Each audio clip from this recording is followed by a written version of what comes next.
Hello and thanks for joining the first edition of Journalist Hangout. This week, I'm Ayodele Ozubakum. Today on the program, former Kaduna State Governor Ahmed Makarfi declared presidential bid, battles Atiku for PDP tickets. PDP sweeps local government polls in Rivers State. Electricity generation to national grid drops by 1,087 megawatts over Gasland pipeline rupture and shut down for 6 thermal stations. And later on the show, Boko Haram female bomber kills 32, injure 84 in Borno State in post-Idi Fitri attack. I'll be hanging out with Babajide Kolade Otitoju, Emeka Madunagu, and Wale Adedayo. So if you're ready, let the hangout start now.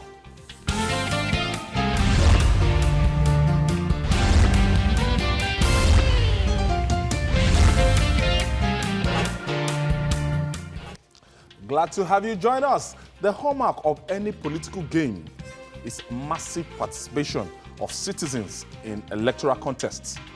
In our climb, however, where elective offices have been made lucrative, it will not be a surprise when more politicians take a shot at political offices.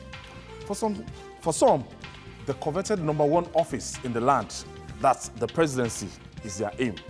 After what many describe as a lull in the run to the 2019 presidential contests, a former governor of Kaduna State and immediate past chairman of the National Caretaking Committee of the PDP, Ahmed Makarfi, has joined the fray. On Sunday, Makarfi declared his intention to run for the office of the president in 2019. We saw this coming before he handed over as the chairman of the Caretaker Committee, when PDP had that crisis, and immediately he was brought as a stabilizing factor to come and lead that Caretaker Committee. There was this kind of consensus among politicians that this is a man of integrity, is a man that has proven his mantle in Kaduna State. He also, at the point in time, was a senator from Kaduna State. So, Ahmed Makarfi, looking at the people he's going to contest with, if he will get the party's ticket eventually, we are looking at possibly the former Vice President Atiku Abubakar. We are looking at the former governor of Jigawa State, Sule Lamido. We are looking at even the former governor of Sokoto State, Malam Shekarau. And not forgetting that sitting governor of yes, Fayoshe is still there, and Dakwambo. So let's look at the chances and the pedigree of Ahmed Makarfi. As I always say, it is wrong to assume that there are no good people in the PDP. There are some very good people in the PDP, people of proven integrity. They still have them in the PDP. The party may not have run Nigeria properly. The party may have deserved the fate that befell it in 2015, but there are still good people in the PDP. And Makarfi is one of them. So far, he's had an unblemished political career. Was Commissioner for Finance and Economic Development in Kaduna, and then he became governor of the state for 8 years, became senator for 8 years. Governor 8 years, yes, senator for 8 years. He's one of the most fair-minded politicians I've ever seen, because Makarfi won his second term in Kaduna on the strength of Christian votes. And he's a Muslim. He won on the strength of Christian votes. He narrowly won that election. I think about 51% or so. He narrowly won the election. And it was because, as governor, he spread projects across the states. He didn't discriminate. He spread it evenly across the state. He didn't discriminate. And many Christians in Kaduna at that time felt that it was better for them to give him their votes rather than give someone else they were not sure of. Because, you know, Sharia was an issue at that time, and they weren't sure of the extent to which anyone else will implement Sharia, you know. Looking at the experience of Zamfara State at that time, when eventually someone even had this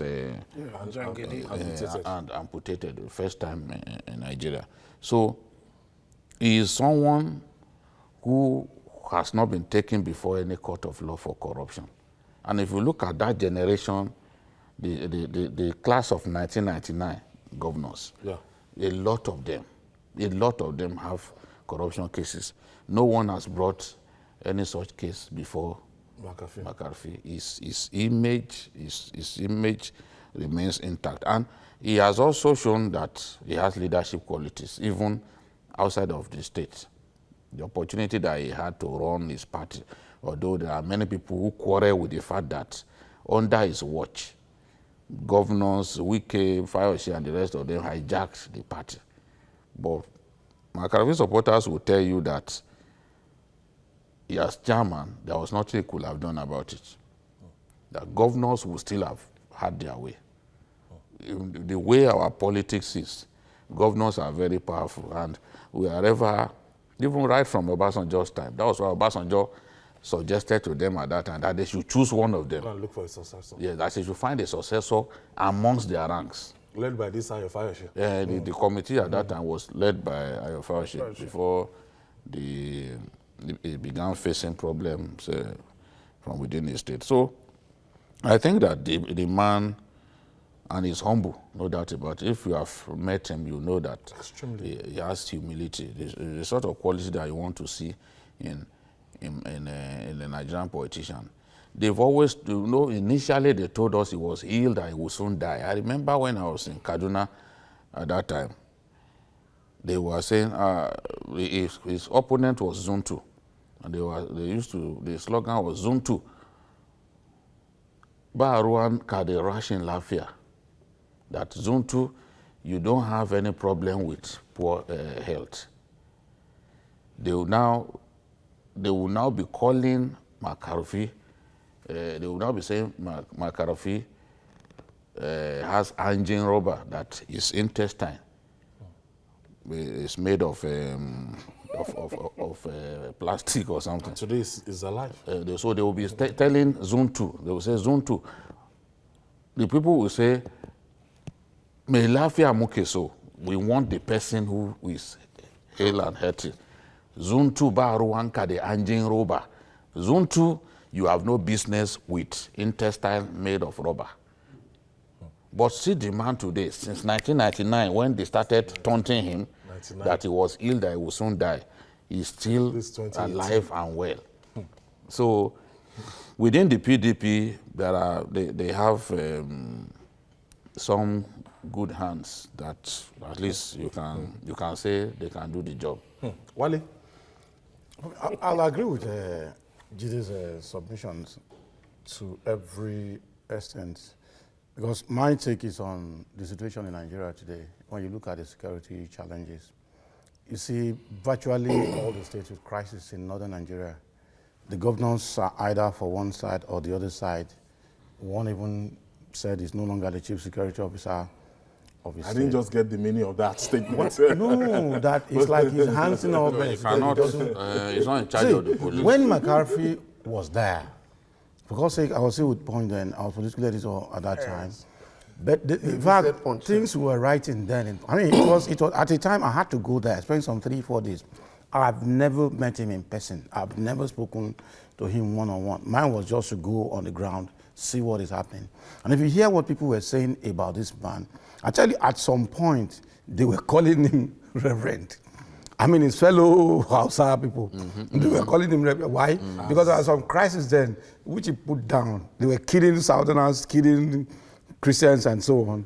And he put his foot down. Almost every 500 meters, you see some small cubicles all over town with soldiers. At least minimum of 4 soldiers, sometimes 6 were there. And they were patrolling everywhere. He was rolling out allowances for them. I mean, he's secured everywhere, but his own people were angry with him. And you could see his fair-mindedness there. I'm the governor of the state. I have to be fair to everybody because they were expecting that he would support his own side, like some of the governors there are doing now. I mean, he was for everybody. No matter, maybe that has a lot to do with the background because I was reading on my wall today, a colleague wrote that maybe schooled in Enugu or something like that, well exposed, well traveled, and all those things. But one other thing you have to give to God in this matter, when Obasanjo was going to pick Yar'Adua, yes. one of the things that disqualified Makarfi was that he would soon die, that he was sick. And he went for Really? It was a contention yeah, then? it was a serious contention, not just small contention. It was a serious contention. But look at the man is still there. He not only finished his tenure, he went on to become senator. He came back to become chairman national chairman of the finance PDP. committee. And in a way, it was through him, you can still talk about today, that you have PDP. If not for that short period, he spent that. He saved them from total collapse. Exactly, because PDP would have been extinct by now. It was right under his tenure as chairman. Sheriff. That PDP is still exists. So for me, I agree with my friend that, look, here is a man that is fair in what he did while in office. Because it's not just a question of reading about him. I mean, I was an observer then as a full-time journalist at that time. And like I told you, I've never met him. You've seen what he did in Kaduna. He worked, no doubt about that. In terms of governance, forget about it. He worked. And not just a section of the state where he hails from. It was everywhere. But apart from that, those who are not even from Kaduna, he treated them well. Emeka, looking at what the PDP will have to contend with here, because I'm looking at the situation of the APC. Since President Muhammadu Buhari actually declared his intention that I'm interested in this seat, within the APC, I'm yet to see any serious contest within the APC. As in the people coming out against President Buhari. Maybe later they might come out, but right now, I can still say, it's safe to say that's the main candidate for the APC now. Now, for the People's Democratic Party, they are going to be faced with a situation where they have the likes of Makarfi, Atiku Abubakar, Dankwambo, and if Dankwambo is going to run, because I don't understand Dankwambo, he has not been straightforward when it comes to his if he's going to run. So, when they are going to have something like that, what would the PDP be looking at to be able to look for somebody that can face President Muhammadu Buhari? No, of course, I congratulate the PDP that, at least for the first time in a long while, excuse me, it has a galaxy of solid candidates, people whose track record you can trace, people with verifiable background in public service, in private business, in different areas. In politics, they have people who are solid. You know, I've been reading different places, people saying, where are the candidates? Where are Buhari's opponents? And I laugh. You forget that you yourself saying that there are no candidates. You are eligible to be a candidate. So if you think you are mocking anybody, you're actually mocking yourself. Because what it means is there's even time for candidates to come out. Yes, you have thrown your own right away. And you think candidates would, because, listen, if you want to campaign for President Buhari, campaign for him. But don't mock other people, because there's time. INEC has not said, has not asked people to come and start declaring their candidacy. So where's the hurry? Politics is not, it's not like baking cake. You need to really go through a number of, schemings, their intrigues, plans, consultations. You need to get things right, because let me tell you something. Okay, for instance, the AC, Action Congress later became ACN, and then moved to APC. Now, if you remember, when they had an issue about who will be their chairman, they had two candidates then. Finally, Baba Akonde became the chairman. But at the end of the day, remember the other man. Eventually, not the other man from Osun, the other Osun man, now moved. He moved to the PDP.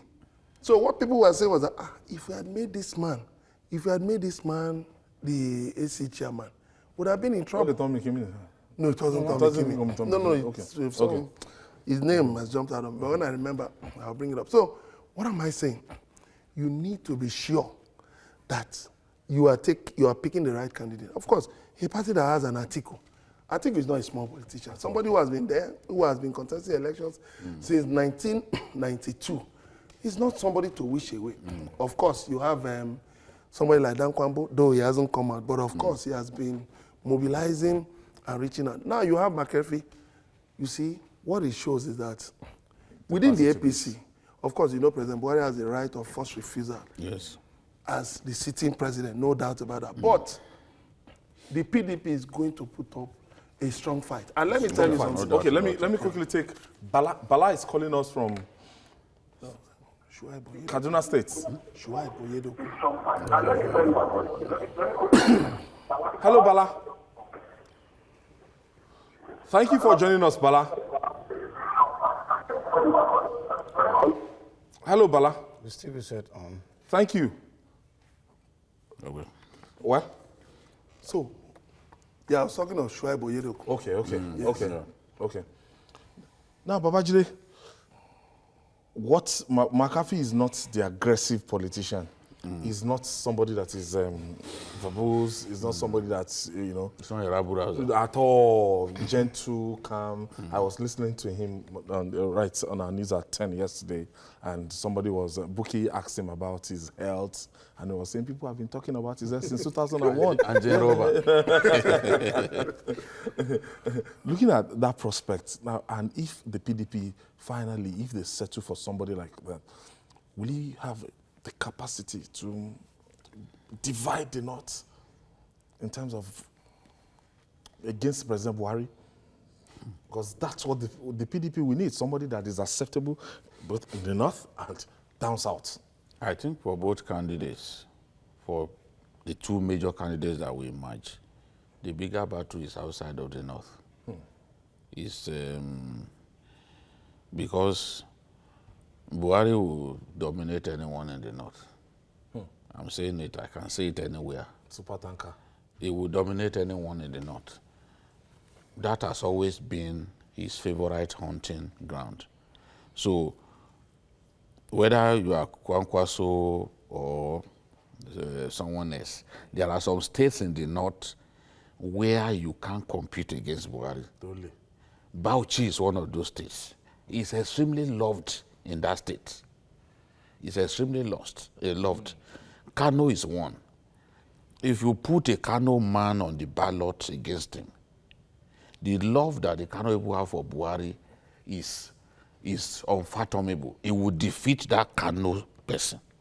So for anyone who wants to do well against him, the battle is going to be in the Southwest, North Central, because it's possible for Buhari to win all of his traditional areas. He will not get the spread.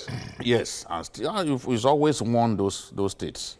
You know, in previous elections, 2003, you will always win the core 2011. North because they love him genuinely. Northeast, Northwest. They love him genuinely. So you always win the core North. So whoever wants to defeat him should concentrate on other states. Like the North Central, he has to win at least 4 states in the North Central to stand a good chance of winning the election. The Buhari has to win 4 states. Then coming down south, Southwest, in my view, when you look at the number of registered voters, people with PVC, It's a battleground.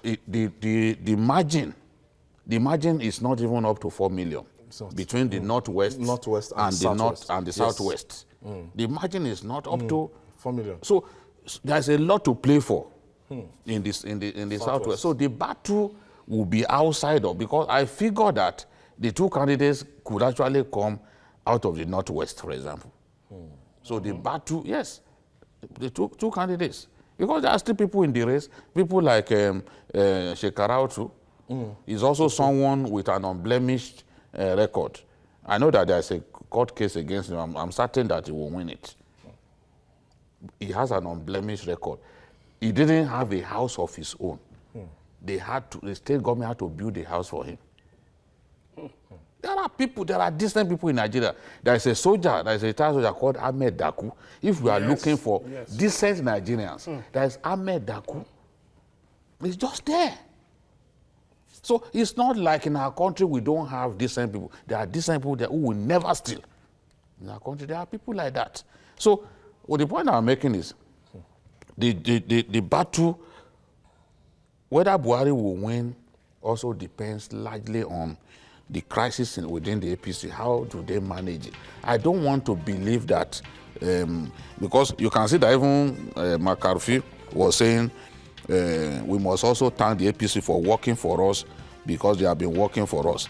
They have refused to govern well. They have been fighting each other. There are many things for which we can thank them for.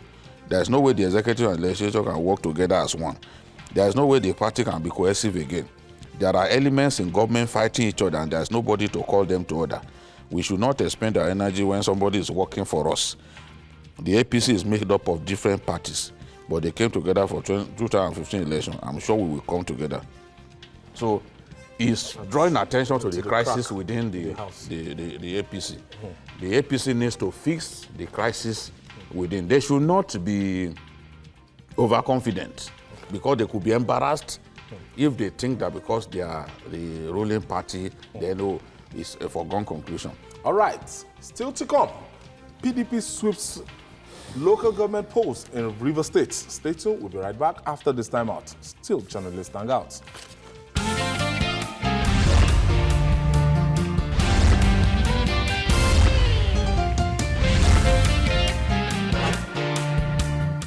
Welcome back. The winner takes all syndrome is becoming a permanent feature in our political system. The scenario played out during the just concluded local government election in River State at the weekend. The People's Democratic Party won all the chairmanship slots on offer. It was expected to be a walkover for the party. The All Progressive Congress boycotted the council poll, citing legal reasons. Wale, as usual, when during the process of the constitutional amendment, no, not the last people that went to Abuja under Jonathan, confab 2014, yes.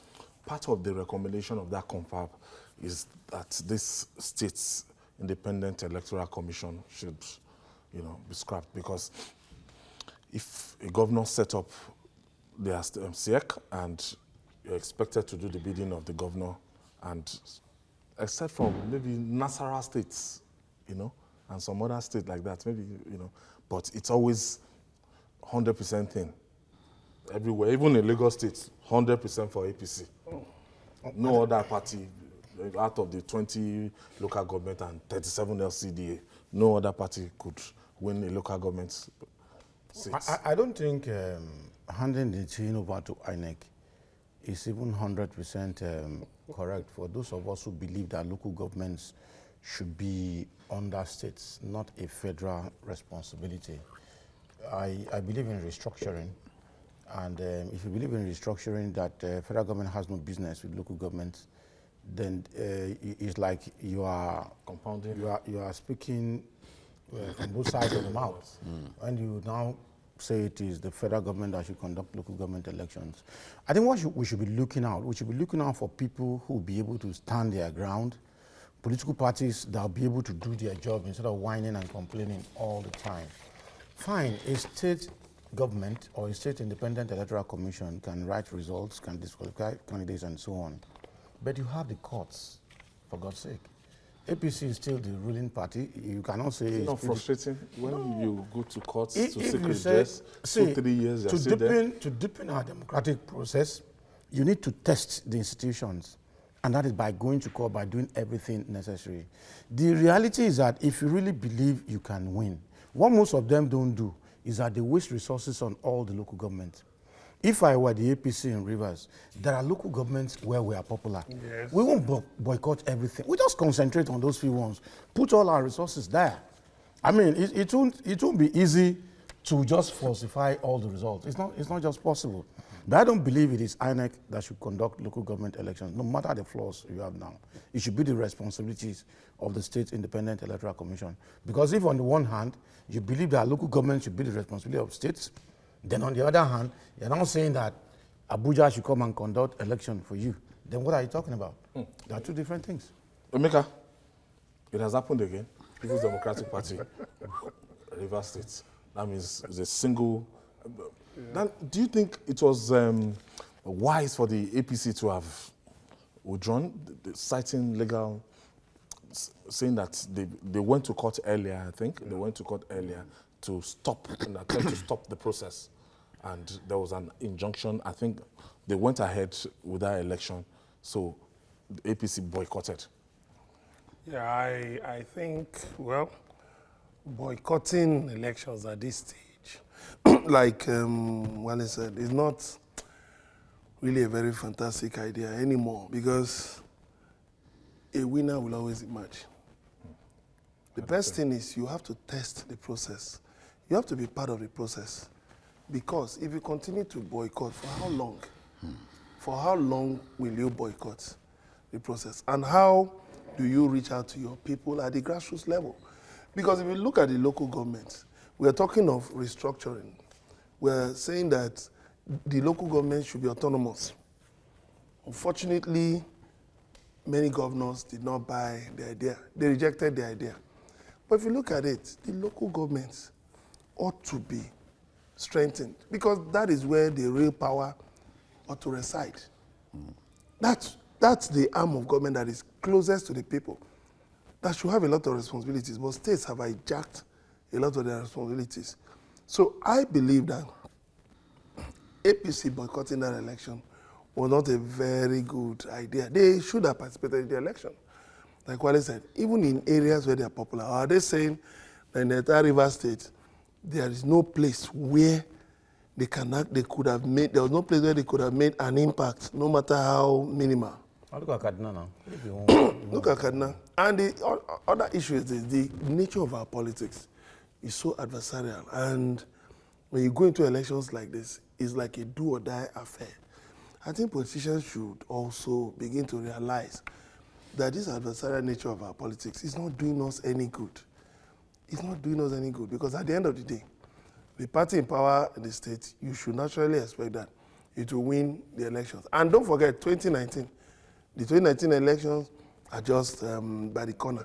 So the party that wins local government elections in any state would likely determine how the next elections will go. Jide, it will be safe to say River State is a PDP state, will it? Yes, it is. No doubt about it. I don't think at this stage the APC can take power in River State. And everyone knows that the party is divided. The APC is divided between Amechi's faction and Magnus Abe's faction. So when the house is divided against itself, Even when they were together, even when they were together, they cannot defeat Wike. Now they are divided. So how do they Compounds go their about situation. it has merely made matters worse. You can see before the election, Wike was saying that the APC, that they were going to disrupt the election, they were going to create a semblance of insecurity in 9 local governments. You know, that they were planning to arm youths to disrupt the election.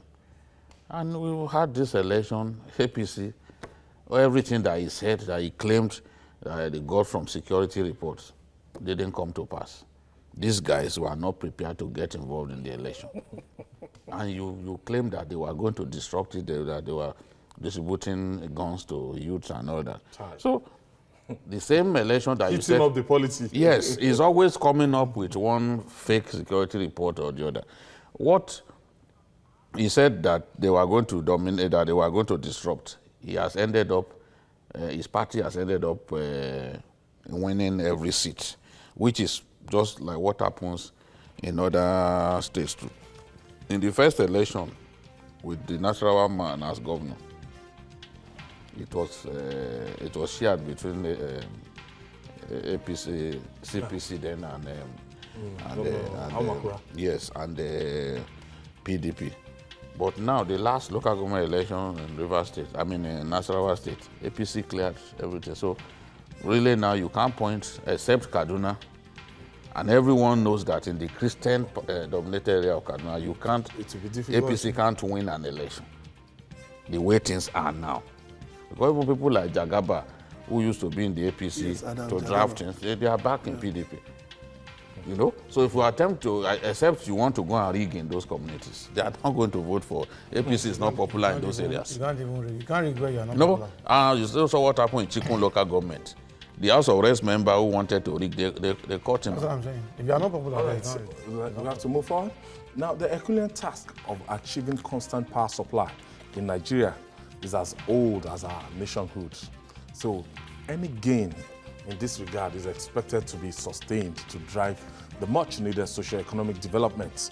We are told that electricity generation to the national grid has dropped by 1,087 megawatts. The Transmission Company of Nigeria blamed the development on gas pipeline rupture and shutdown of 6 thermal stations across the country due to technical issues.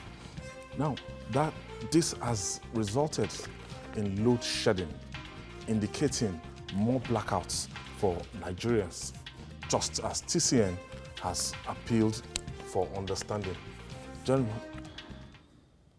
Gentlemen, from what I'm seeing, even when this, the national grid, whatever, has dropped to 1,087 megawatt before the ruptured power line and everything, I can say it conveniently that in my area, I have not seen light in the last 2 months. And it is generator 24 hours. So before this thing happened, when I was reading this story, I was like, oh, what different? What has changed? So what? I don't see light. I don't use PHC now. I don't think it's like that everywhere. Some people have light. I'm talking even about at the time they are saying there's no light. But the reality concerning the transmission thing is that I think Nigerians would like emergencies, because in a situation where you discover that the majority of power being supplied is dependent upon thermal stations that are being fed with gas. I know that the gas supply is not as if you have 24/7 security guarantee that nothing will happen to them. There ought to have been some backups here and there. And in case one is ruptured or something happened to this one, there's something that will fill in the gap. And it's made worse in our case that it is not everywhere. Even those places where they have light, it is not all the time. They always have such light. There are other places that don't even have Light at all. So the backup ought to have been there. It's like we're back to square one as it is. Emeka, what do you enjoy in your area? Well, Maybe has lights. maybe from time to time. Okay. Maybe in a week, maybe 22 few hours, Few hours in a week. few hours in a week. In a week. Yeah. but I believe that the time has come for us to apply democracy in the power sector in Nigeria. It should be democratized. Fashola talked about, the Minister of Power talked about microgrids. He has talked about so many things, all kinds of things in Nigeria. Let's begin to see implementation. You see, a lot of Nigerians would actually, for domestic residential uses, will actually prefer solar. I know of an office, an entire office complex that's run on solar in this country. And I know there are places like that, run entirely on solar. So, but the problem is that it's so expensive. Yes. And then, That panel. the panels, all kinds of things. You even have rechargeable bulbs. You have all kinds of things. But government needs to, at this point, talk about microgrids, talk about solar, wind, renewable energy. Every resource that can be used To generate generate power. This issue of having big gencos running energy, running gas all the way from the Niger Delta should be discontinued. We're even talking about nuclear. Because it's a disincentive. No, nuclear, it will take time. It's not something we should rush into. Even if we're going to go into nuclear, we need to really think hard about it. Let's even start with the easy ones. Wind, solar, renewable energy. These things are easy. We can achieve them. But if government could put in so much money into the anchor borrower scheme for agriculture, why can't government also apply that same energy in ensuring that we have regular power supply?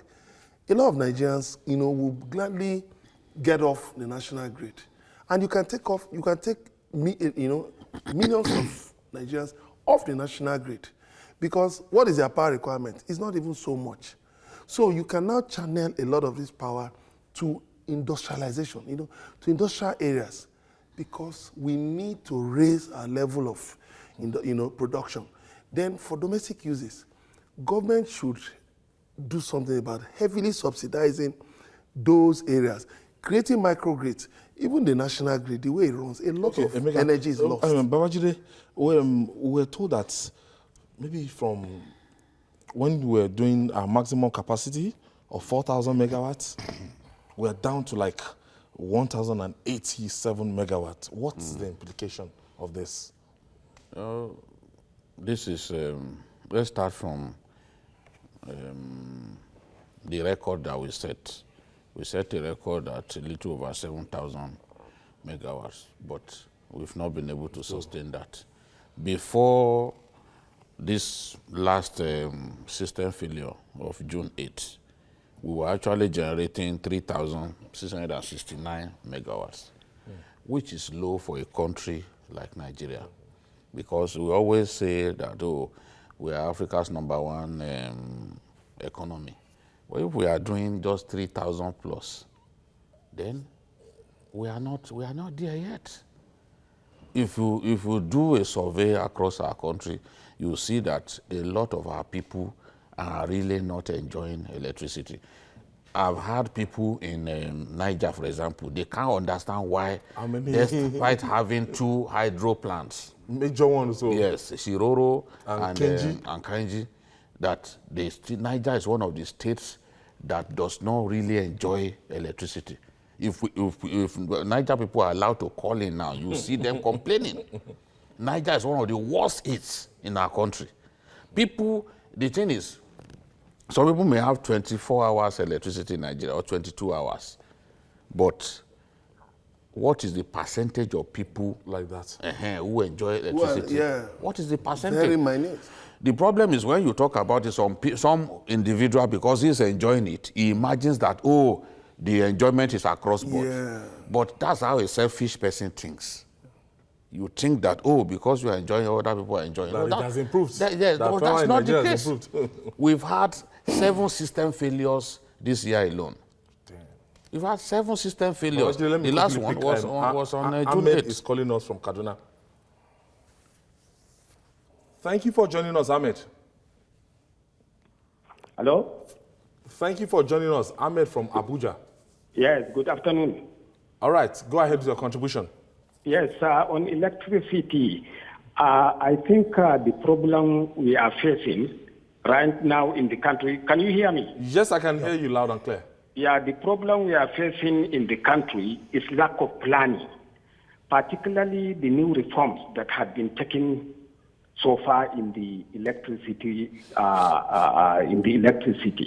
Most of these gain costs and this discourse, they don't perform optimally because there had been a lot of challenges even before they were handed over these sectors. Now, you have a lot of agencies, particularly government agencies, that don't pay electricity. In fact, even the police, the army, they do not pay. How do you want those discourse to overcome these challenges? So I hope that the government, by next year, I think their time will be up. They will be up for renewal. The government will really sit down, Thank you, talk Ahmed. with them. And I want to also talk about the last topic you had. Quickly, Ahmed. Yes. Where somebody was saying that most of these candidates, that those people who are saying Buhari does not have a challenger, it's not, I think, is the issue. The issue is who amongst these candidates that can challenge Buhari in the north.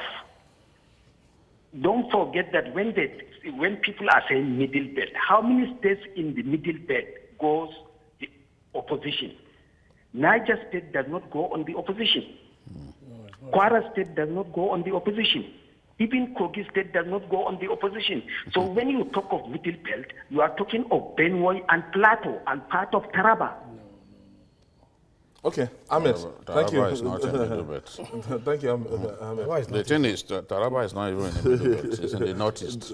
Yes. Now, The truth is, we have to, anytime we have gas supply constraints to the thermal stations, we usually suffer system failure.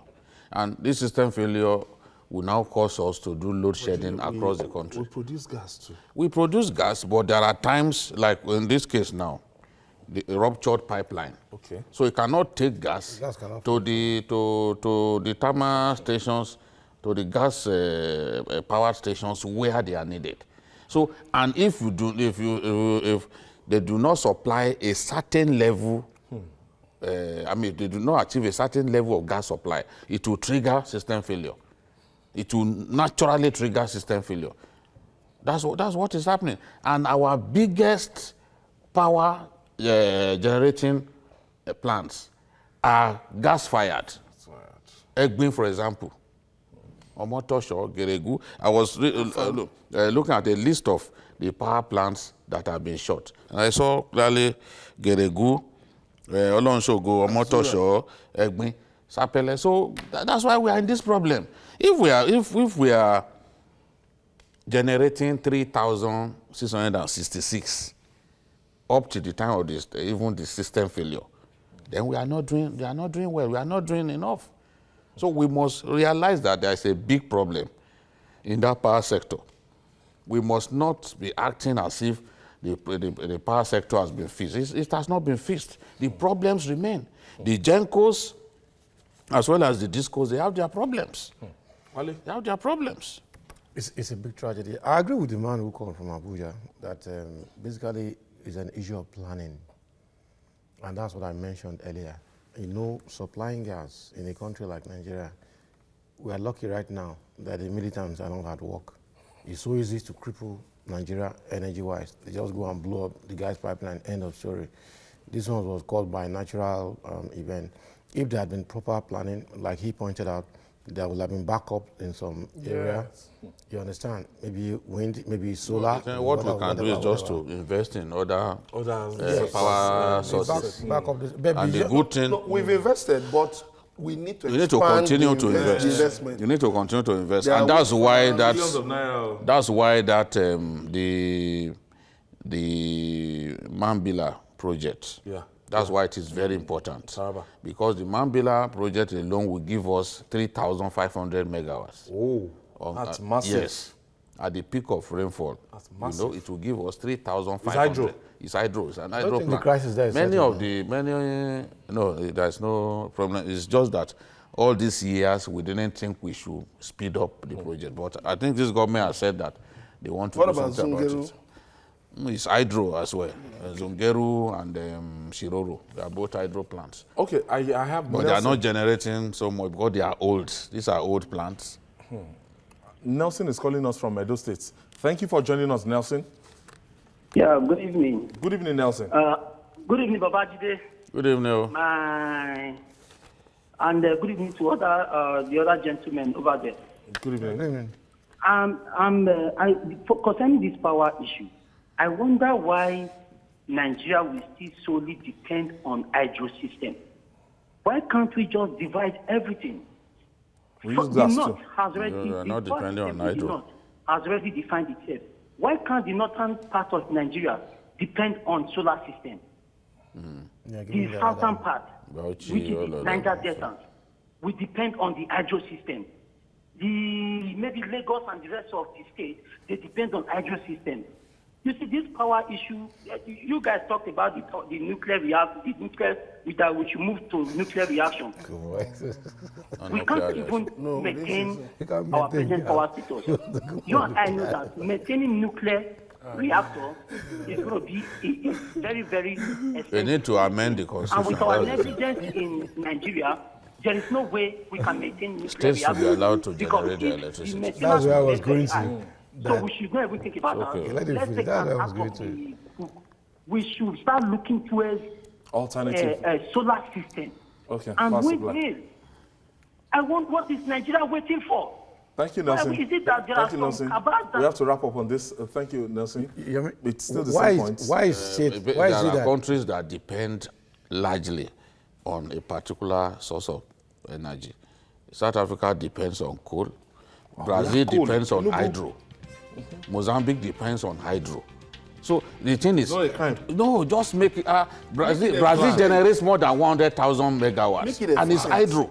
Wow. Yes, it's hydro. But you have to also We're break. surrounded by water. You have to break Yeah, you know they have water too. You know, They you're have talking water. about So the thing is, efficiency it's the efficiency. We don't have is the that issue. here. We don't have It's the that here. efficiency. No, we don't have that here. And that's where I was going before. Look, there are 6 geopolitical zones in Nigeria.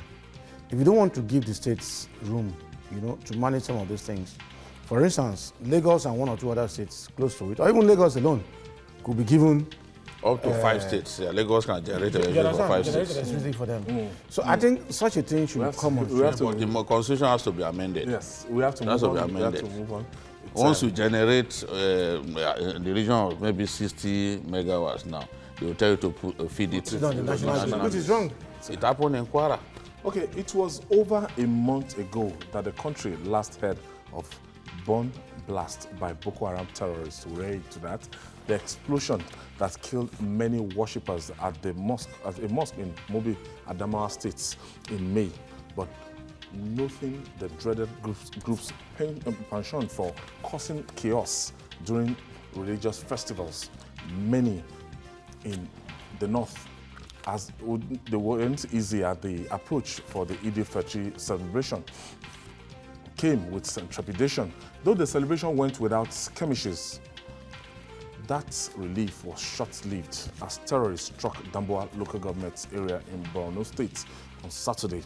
Twin deadly blasts carried out by 6 female suicide bombers rocked mosque in 2 towns. 32 persons were killed and 84 wounded in those explosions.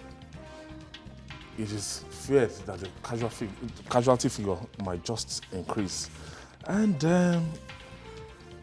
Emeka, close to 1 month, and that's an indication that things are under control in the northeastern part of the country. But to have this now, that means attention should not be diverted at all. Yeah, of course, you have said it all. I mean, I wanted to say really, when you said that things have been brought under control, I wanted to say really, but you went for that to, to correct that.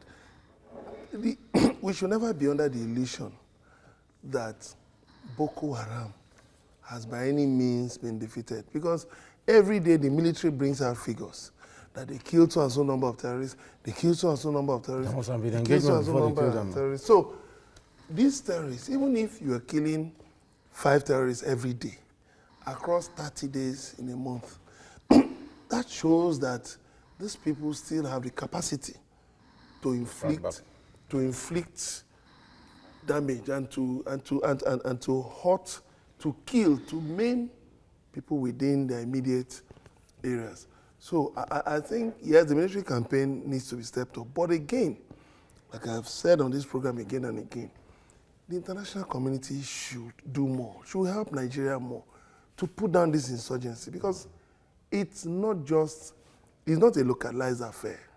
This is something that also affects other countries. That's if So you the are willing. international, sorry? That's if you are willing to solicit for their support. No. They will not Do force we have to solicit for their support? There are other areas where you had, okay, look at all the attention in Syria, for instance. Look at the attention in Syria. Look at the attention focused on Iraq. I mean, you're talking about sectarian violence in those areas. You're talking about militants. You're talking about insurgents in Iraq, in Syria.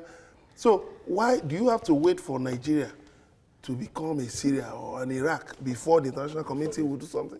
Babajide, I read it yesterday that even the Air Force, they were carrying out mop-up exercise, as in they actually, they actually struck during Eid al-Fitr, and they were able to kill, some of this remnant gathered somewhere.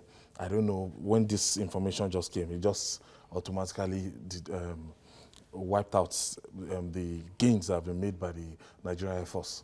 No, I don't think it's wiped out the gains. They are killing those guys, and they are not running out because they have a steady source of fighters.